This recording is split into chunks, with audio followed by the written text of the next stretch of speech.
नमस्कार दोस्तों, आप सभी का स्वागत है। मध्य प्रदेश लोक सेवा आयोग यानी एमपीपीएससी के लिए हमारे द्वारा चलाई गई जो टेस्ट सीरीज है, उस टेस्ट सीरीज का ये तीसरा पार्ट है। फर्स्ट सेकंड करवा दी है। इसी प्रकार डेली एक नई टेस्ट सीरीज अब तक होगी, जिसमें संपूर्ण मध्य प्रदेश का सामान्य अध्ययन होगा, जिसमें मध्य प्रदेश लोक सेवा आयोग यानी MPPSC, forest guard, MPSI, MP police और जेल प्रहरी समस्त प्रकार के मध्य प्रदेश से संबंधित एग्जाम शामिल होंगे। अगला प्रश्न है, मालवा के पठार की दक्षिणी सीमा का निर्धारण किस भौतिक भूभाग द्वारा होता है? यानी 39वां प्रश्न है। ऑप्शन ए बुंदेलखंड की उच्च भूमि, ऑप्शन बी मध्य भारत का पठार, ऑप्शन सी नर्मदा सोन घाटी, ऑप्शन डी है विंध्यन कंगारी प्रदेश। तो उत्तर है इसका विकल्प सी, मालवा के पठार की दक्षिणी सीमा का निर्धारण नर्मदा सोन घाटी द्वारा होता है। इसके अतिरिक्त मालवा के पठार के दक्षिणी पश्चिम में गुजरात, उत्तर पश्चिम में राजस्थान, उत्तर में मध्य भारत का पठार एवं बुंदेलखंड की उच्च भूमि तथा पूर्व में विंध्यन पर्वत श्रृंखला के अंदर भांडेर व कैमूर श्रेणी स्थित हैं। नर्मदा सोन घाटी में मुख्यतः दक्कन ट्रैप सेल पाई जाती है। नर्मदा सोन घाटी का विस्तार कटनी, जबलपुर, होशंगाबाद, हरदा, नरसिंहपुर, खंडवा, खरगोन, बड़वानी, सीधी जिलों का भाग है। इस पठार से नर्मदा सोन तवा नर्मदा की सहायक नदियां का प्रवाह होता है। मानसूनी प्रकार की जलवायु वाले इस क्षेत्र में गर्मी से अधिक गर्मी तथा ठंड में असाधारण ठंड पड़ती है। परिणाम स्वरूप उष्णकटिबंधीय मानसूनी में वन, सागौन, होशंगाबाद की बोरी की घाटी का विकास हुआ है। नर्मदा घाटी क्षेत्र में औसत वर्षा 125 सेंटीमीटर तक होती है। इसके अतिरिक्त साथ ही यहाँ गहरी काली मिट्टी की उपलब्धता के कारण गेहूं की अच्छी पैदावार होती है। मूंगफली, कपास, सोयाबीन, गन्ना, चावल यहाँ की अन्य फसलें हैं। नर्मदा सोन घाटी में उपलब्ध मुख्य खनिज सफेद संगमरमर, कोयला, चूना पत्थर, डोलोमाइट आदि है। इस क्षेत्र में भेड़ाघाट, जबलपुर, ओमकारेश्वर, खंडवा, ज्योतिर्लिंग, महेश्वर प्रमुख पर्यटन स्थल हैं। इसके बाद अगला प्रश्न है जो अगला प्रश्न होगा आपका 40वां प्रश्न होगा, अरावली एवं विंध्य श्रृंखलाओं के मध्य कौन सा पठार स्थित है? तो ऑप्शन ए मालवा का पठार, ऑप्शन बी छोटा नागपुर का पठार, ऑप्शन सी दक्कन का पठार, ऑप्शन डी है प्रायद्वीपीय पठार। उत्तर इसका विकल्प ए होगा, यानी मालवा का पठार। मालवा का पठार मध्य उच्च प्रदेश का पश्चिमी भाग है, जिसका विस्तार अरावली एवं विंध्य पर्वत श्रृंखलाओं के मध्य स्थित है। मालवा के पठार के अंतर्गत अवस्थित विंध्याचल पर्वत श्रृंखला गंगा व नर्मदा बेसिन के मध्य जल द्विभाजक है। अगला प्रश्न है, मध्य प्रदेश के पश्चिमी भाग में स्थित मालवा के पठार में किस प्रकार की मिट्टी पाई जाती है? ऑप्शन ए जलोढ़ मृदा, ऑप्शन बी काली मृदा, ऑप्शन डी लेटराइट मृदा, ऑप्शन डी है लाल पीली मृदा। उत्तर इसका विकल्प यानी काली मृदा है। मालवा का पठार दक्कन ट्रैप का उत्तरी भाग है, जिसका निर्माण बेसल्ट चट्टानों व ज्वालामुखी पदार्थों से हुआ है, यानी लावा से हुआ है। इन चट्टानों के अपघटन व वियोजन से काली मृदा का निर्माण हुआ है। मालवा के पठार में सर्वाधिक काली मृदा का विस्तार पाया जाता है, जो कपास व सोयाबीन की खेती के लिए सबसे उपयुक्त मृदा है। अगला प्रश्न है,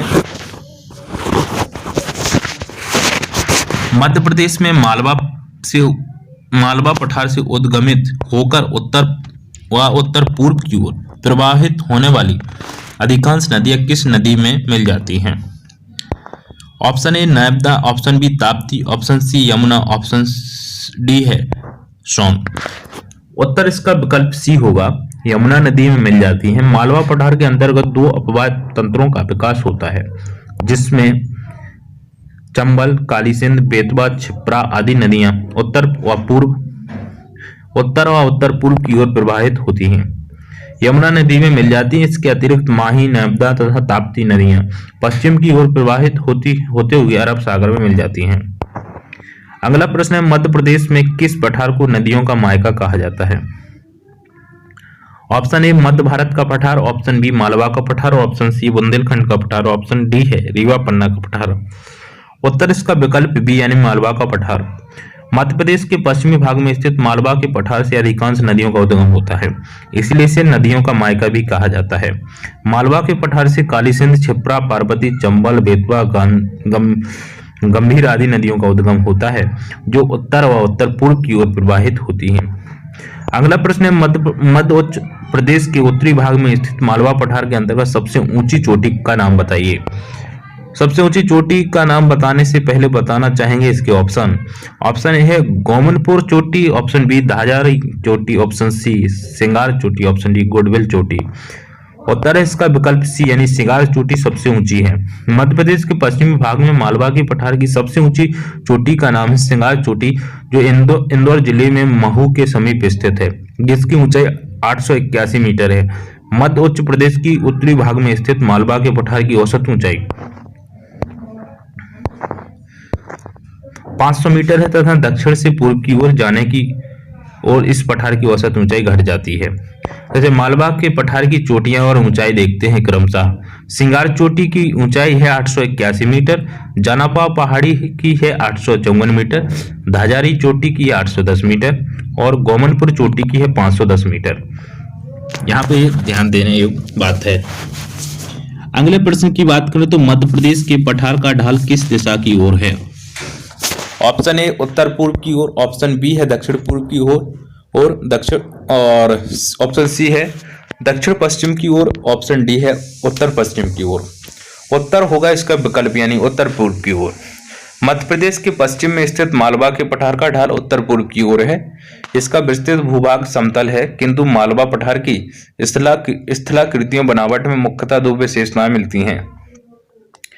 इसका उत्तर उत्तर पूर्व की ओर निचला भाग है, जिसकी औसत ऊंचाई लगभग 300 मीटर है तथा दक्षिणी भाग ऊंचा है, जिसकी औसत ऊंचाई लगभग 800 मीटर है। अगला प्रश्न है मध्य प्रदेश में मालवा पठार के मालवा पठार के मध्य भाग से कौन सी रेखा गुजरती है। ऑप्शन ए कर्क रेखा, ऑप्शन बी मकर रेखा, ऑप्शन सी विषुवत रेखा, ऑप्शन डी मध्याह्न रेखा। उत्तर होगा इसका विकल्प ए यानी कर्क रेखा। 23.5 उत्तरी अक्षांश मध्य प्रदेश को 2 बराबर भागों में विभाजित करती है तथा यह मालवा पठार के मध्य भाग से नर्मदा नदी के समांतर गुजरती है। मालवा पठार के अंतर्गत 8 जिलों क्रमशः उज्जैन, रतलाम, आगरा, मालवा, राजगढ़, भोपाल, सीहोर, विदिशा और रायसेन जिले से कर्क रेखा गुजरती है। मालवा पठार के अंतर्गत उज्जैन जिले के अंतर्गत पूर्व में स्थित नागदा को मध्य प्रदेश के 53वें जिले के रूप में गठित करने का प्रस्ताव वर्ष 2019 में रखा गया।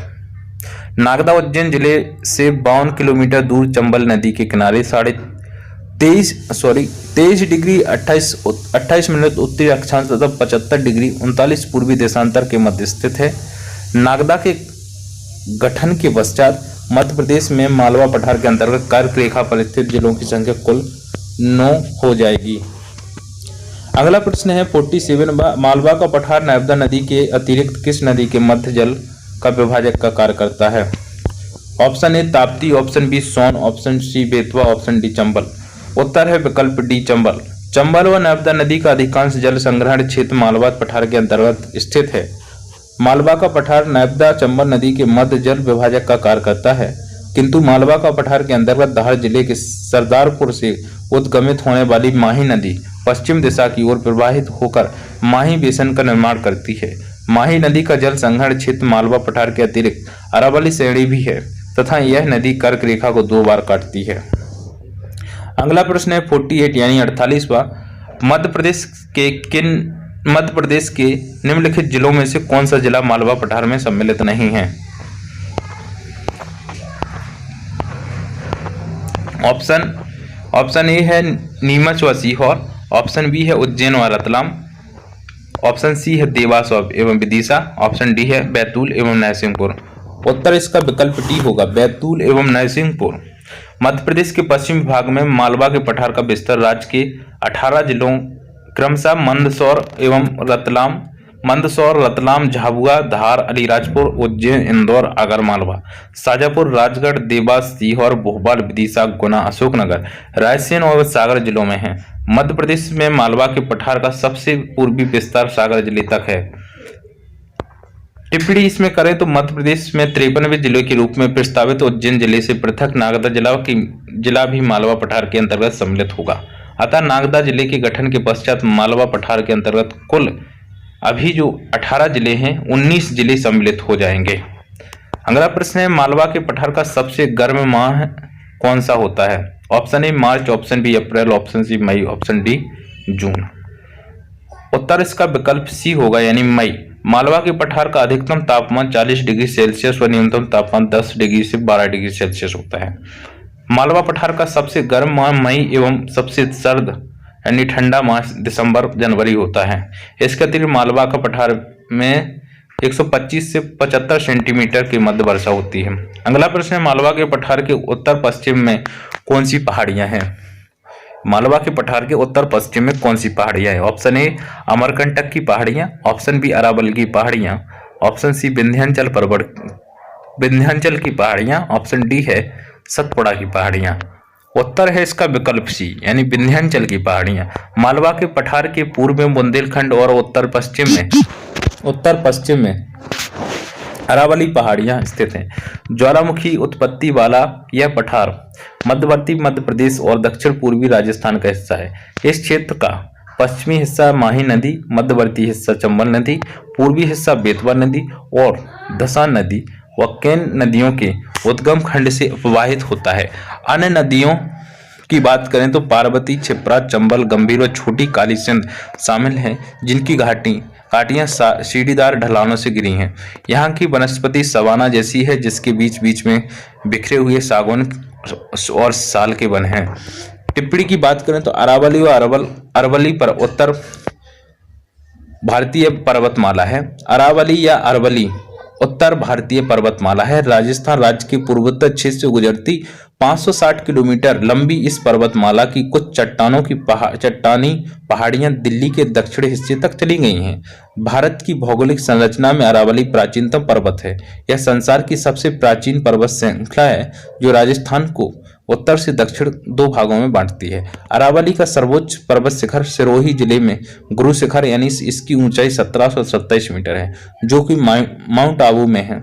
इस पर्वतमाला में केवल दक्षिणी क्षेत्र में सघन वन है, अन्यथा अधिकांश क्षेत्रों में यह विरल और रेतीली में पथरीली है। अगला प्रश्न है, मालवा के पठार में किस प्रकार की जलवायु पाई जाती है? यह जेल प्रहरी 2015 में पूछा गया प्रश्न है। ऑप्शन ए उष्णकटिबंधीय जलवायु, ऑप्शन बी है उपोष्ण जलवायु, ऑप्शन सी आर्द्र जलवायु, ऑप्शन डी है समशीतोष्ण जलवायु। इसमें उत्तर है विकल्प डी। मध्य प्रदेश के पश्चिमी भाग में मालवा के अंतर्गत शुष्क महाद्वीपीय जलवायु के लक्षण पाए जाते हैं तथा यहाँ समशीतोष्ण जलवायु पाई जाती है, जो कि उत्तर है समशीतोष्ण। विकल्प डी इसका सही उत्तर होगा। अगला प्रश्न है, मध्य प्रदेश में लावा के साक्ष्य कहां से प्राप्त हुए हैं? ऑप्शन ए बुंदेलखंड का पठार, ऑप्शन बी है मालवा का पठार, ऑप्शन सी है बघेलखंड का पठार, ऑप्शन डी है इनमें से कोई नहीं। उत्तर इसका विकल्प सी हो गया यानी बघेलखंड का पठार।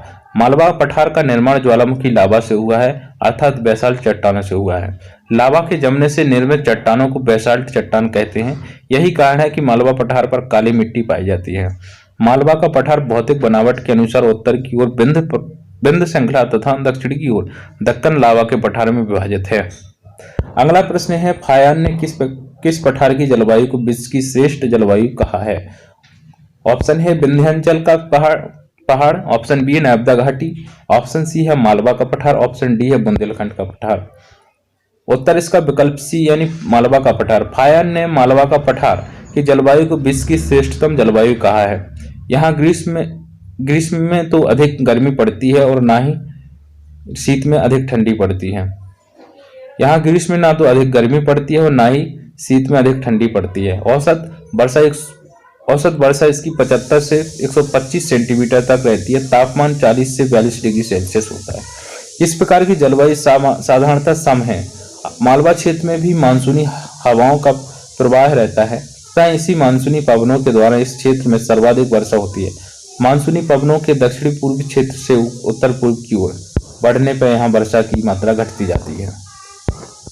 अगला प्रश्न है जो 54वां प्रश्न है, किस चोटी पर स्थित बांचू पॉइंट चंबल नदी का उद्गम स्थल है? ऑप्शन ए सिंध वावस चोटी, ऑप्शन बी सिगार चोटी, ऑप्शन सी जाना पाव चोटी, ऑप्शन डी है सहान चोटी। तो इसका विकल्प सी उत्तर सही होगा। जानापाव चोटी मालवा क्षेत्र का दूसरा सबसे ऊंचा स्थान है, जिसकी ऊंचाई 854 मीटर है।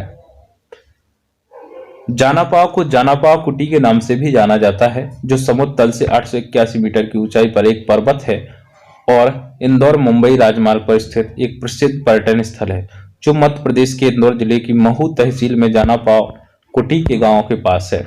यह इंदौर से 45 किलोमीटर की दूरी पर है। जानापाव की पहाड़ी से चंबल नदी का उद्गम होता है। जानापाव में वैदिक शिक्षा पद्धति वाला गुरुकुल बनाने की घोषणा की गई है, जिसमें आईआईटी और आईआईएम जैसे संस्थानों के साथ मध्य प्रदेश में शिक्षा के लिए प्रसिद्ध हो चुका इंदौर जिला गुरुकुल के साथ भारतीय वैदिक शिक्षा प्रणाली के लिए भी मान्यता प्राप्त एकमात्र बड़ा केंद्र बना हुआ है। अगला प्रश्न है, मध्य प्रदेश के उत्तर और उत्तर पूर्व में स्थित मध्य भारत के पठार की पूर्वी सीमा का निर्धारण किस भौतिक भूभाग द्वारा होता है? ऑप्शन ए है मालवा का पठार, ऑप्शन बी है नैब सोन घाटी, ऑप्शन सी है बुंदेलखंड का पठार, ऑप्शन डी है विंध्यन कगारी प्रदेश। इसका उत्तर होगा विकल्प सी यानी बुंदेलखंड का पठार। मध्य प्रदेश के उत्तर व उत्तर पूर्व में स्थित मध्य भारत के पठार की पूर्वी सीमा का निर्धारण बुंदेलखंड का पठार द्वारा होता है। इसके लिए बात करें तो मध्य भारत पठार की दक्षिणी सीमा पर मालवा का पठार, पश्चिम में राजस्थान और उत्तर में यमुना का मैदान स्थित है। अगला प्रश्न है, शिशुपाल की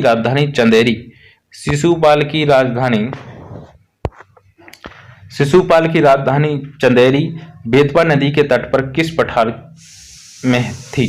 शिशुपाल की जो राजधानी थी चंदेरी में बेतवा नदी के तट पर किस पठार में थी? ऑप्शन ए मालवा का पठार, ऑप्शन बी बुंदेलखंड का पठार, ऑप्शन सी बघेलखंड का पठार, ऑप्शन डी है विंध्याचल का पठार।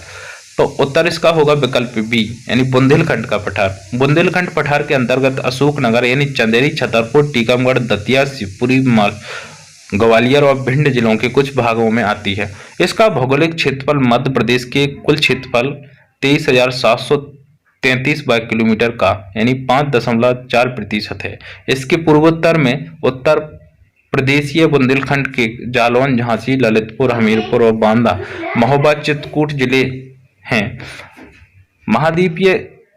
महाद्वीपीय का प्रवाह वाली जलवायु वाले इस पठार में बेतवा, दसान, केन, सिंध आदि नदियां प्रवाहित होती हैं। चंबल, केन, सिंधु और सोन नदियों की प्रकृति पर्वतीय है, क्योंकि यह पर्वतों से जन्मी और पर्वतों के साथ ही अपनी जीवन यात्रा करती है।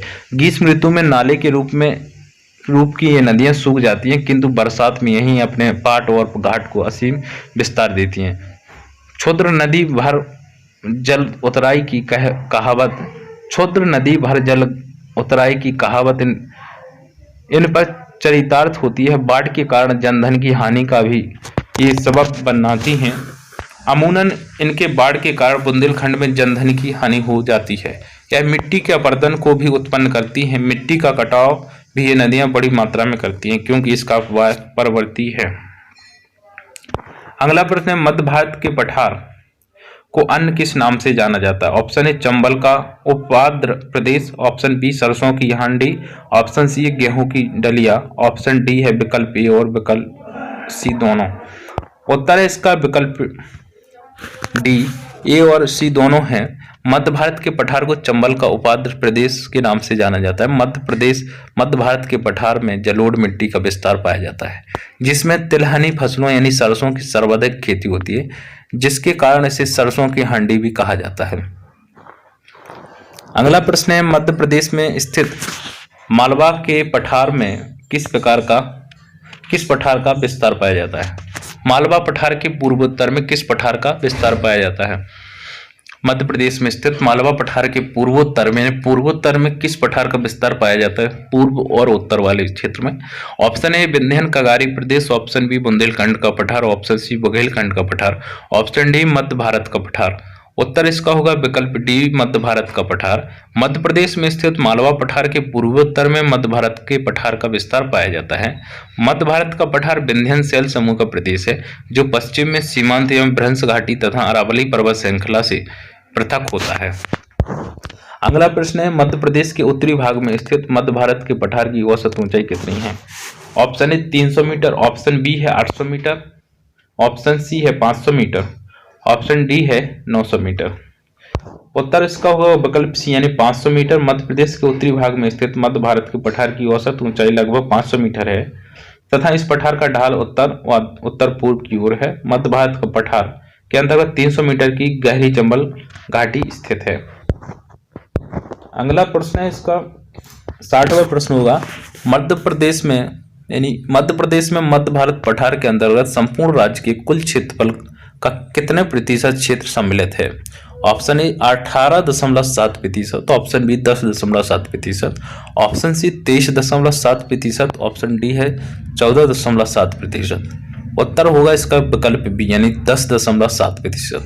मध्य प्रदेश में मध्य भारत का पठार 20 डिग्री 10 मिनट से 26 डिग्री 48 मिनट उत्तरी अक्षांश तथा 74 डिग्री 50 मिनट से 79 डिग्री 10 मिनट पूर्वी देशांतर के मध्य अवस्थित है। मध्य भारत के पठार का कुल क्षेत्रफल 45,000 वर्ग किलोमीटर है जो मध्य प्रदेश के 32,896 वर्ग किलोमीटर क्षेत्र में विस्तृत है। मध्य भारत पठार के अंतर्गत संपूर्ण मध्य प्रदेश के कुल भौगोलिक क्षेत्रफल का 10.7% भाग सम्मिलित है। मध्य भारत के पठार का विस्तार ग्वालियर, शिवपुरी, भिंड, मुरैना, दतिया, श्योपुर, गुना, नीमच तथा मंदसौर जिले में पाया जाता है। अगला प्रश्न 61वां प्रश्न है, मध्य प्रदेश में मध्य भारत के पठारों की नदियां और आमतौर पर किस दिशा में प्रवाहित होती हैं? ऑप्शन ए है पश्चिम और उत्तर पश्चिम, ऑप्शन बी है पूर्व, ऑप्शन सी है उत्तर और उत्तर पश्चिम, ऑप्शन डी है पश्चिम। उत्तर इसका है विकल्प सी यानी उत्तर और उत्तर पश्चिम में। मध्य भारत पठार के अंतर्गत चंबल, काली सिंध, कुनो, आसान आदि नदियां प्रवाहित होती हैं जो उत्तर और उत्तर पश्चिम की ओर प्रवाहित होती हैं। मध्य भारत पठार के अंतर्गत उत्तर की ओर प्रवाहित होने वाली अधिकांश नदियां यमुना नदी में मिल जाती हैं। अगला प्रश्न है 62वां प्रश्न है, मध्य प्रदेश में मध्य भारत पठार के अंतर्गत स्थित चंबल घाटी की गहराई कितनी है?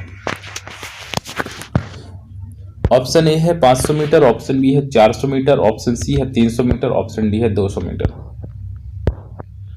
उत्तर इसका होगा विकल्प सी। मध्य प्रदेश में मध्य भारत पठार के अंतर्गत स्थित चंबल घाटी की गहराई 300 मीटर है। चंबल घाटी एक नतिलंब घाटी है यानी स्ट्राइक वैली है जिसका निर्माण जलोढ़ मृदा के निक्षेपण से हुआ है। चंबल घाटी में 15 से 30 मीटर तक गहराई खंड भूमियां पाई जाती हैं। अगला प्रश्न है, मध्य प्रदेश में किस पठार के अंतर्गत मृदा अपरदन की सर्वाधिक समस्या पाई जाती है? ऑप्शन ए मालवा का पठार, ऑप्शन बी है बघेलखंड का पठार, ऑप्शन सी है रीवा पन्ना का पठार, ऑप्शन डी है मध्य भारत का पठार। उत्तर इसका होगा विकल्प डी मध्य भारत का पठार। मध्य प्रदेश में मध्य भारत के पठार के अंतर्गत अवनालिका अपरदन यानी गुली इरोशन अर्थात मृदा अपरदन की सर्वाधिक समस्या पाई जाती है। मध्य भारत के पठार में सर्वाधिक वनों की कटाई के कारण इसका उत्तरी क्षेत्र सर्वाधिक मृदा अपरदन की समस्या से ग्रस्त हुआ है जिसके कारण यह क्षेत्र भारत के सबसे बड़े बीहड़ के रूप में परिवर्तित हो गया है। अगला प्रश्न है, मध्य भारत के पठार के अंतर्गत सर्वाधिक गर्मी किस माह में पड़ती है? ऑप्शन ए है जुलाई, ऑप्शन बी है अप्रैल, ऑप्शन सी है मई, ऑप्शन डी है मार्च। उत्तर है इसका विकल्प सी यानी मई में। मध्य भारत पठार के अंतर्गत अधिकतम तापमान 40 डिग्री सेल्सियस से 44 डिग्री सेल्सियस तथा न्यूनतम तापमान 17 डिग्री सेल्सियस से 18 डिग्री सेल्सियस तक पाया जाता है। यहाँ मई माह में सर्वाधिक गर्मी पड़ती है जिसका मुख्य कारण इस क्षेत्र में चलने वाली शुष्क व गर्म पवनें यानी लू है।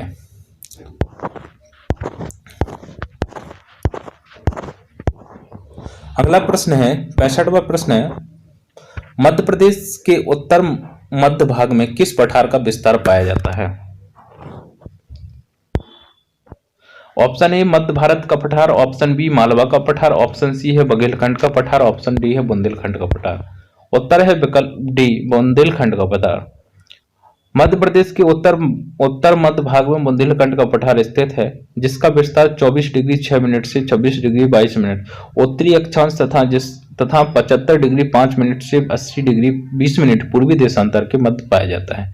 बुंदेलखंड के पठार के दक्षिणी पूर्व में मालवा का पठार, पश्चिम में मध्य भारत का पठार, उत्तर में यमुना का जलोढ़ मैदान स्थित है।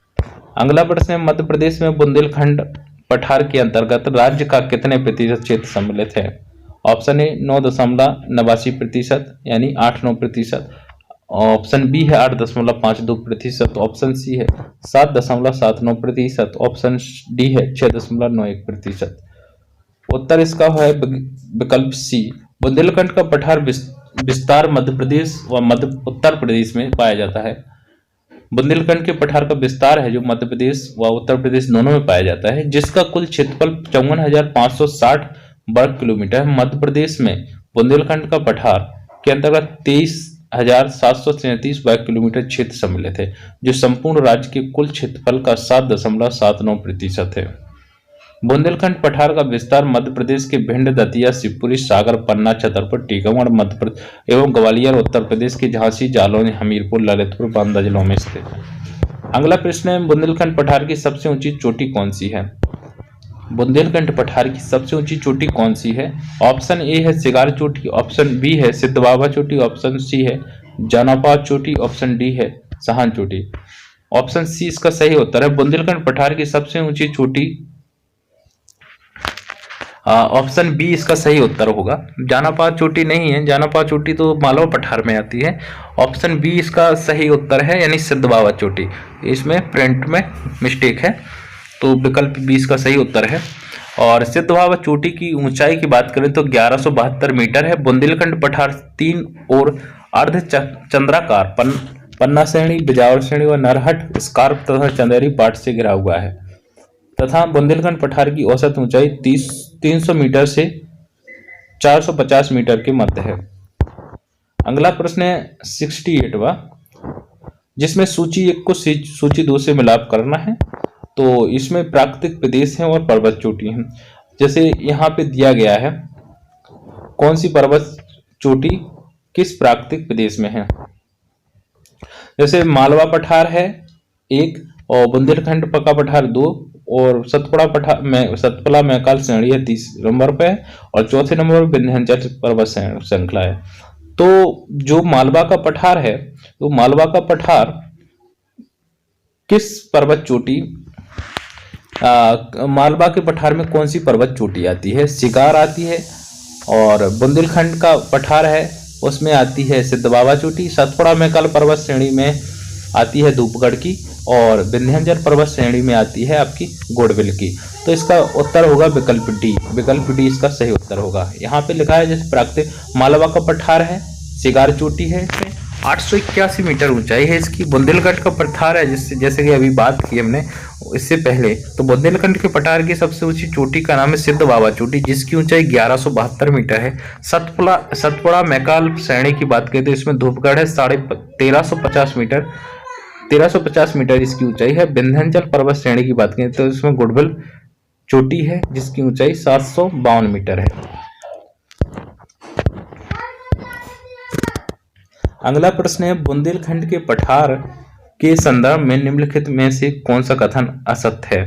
ऑप्शन ए है बुंदेलखंड का पठार असत्य देखना है तो बुंदेलखंड का पठार से प्रभावित होने वाली नदियां दसान, केन, बेतवा उत्तर पश्चिम की ओर प्रभावित होती है, जो सक्रिय घाटियों का जलप्रपात और कंगार और घटनाओं का निर्माण करती है। ये गलत है और बाकी सभी ऑप्शन सही है। यानी बुंदेलखंड पठार की चट्टानों का निर्माण आग्नेय व कायांतरिक चट्टानों से हुआ है, ये भी ठीक है। ग्रेनाइट शैल बुंदेलखंड के नीचे के निक्षेप पाए जाते हैं। ऑप्शन सी, बुंदेलखंड पठार के उत्तरी भाग में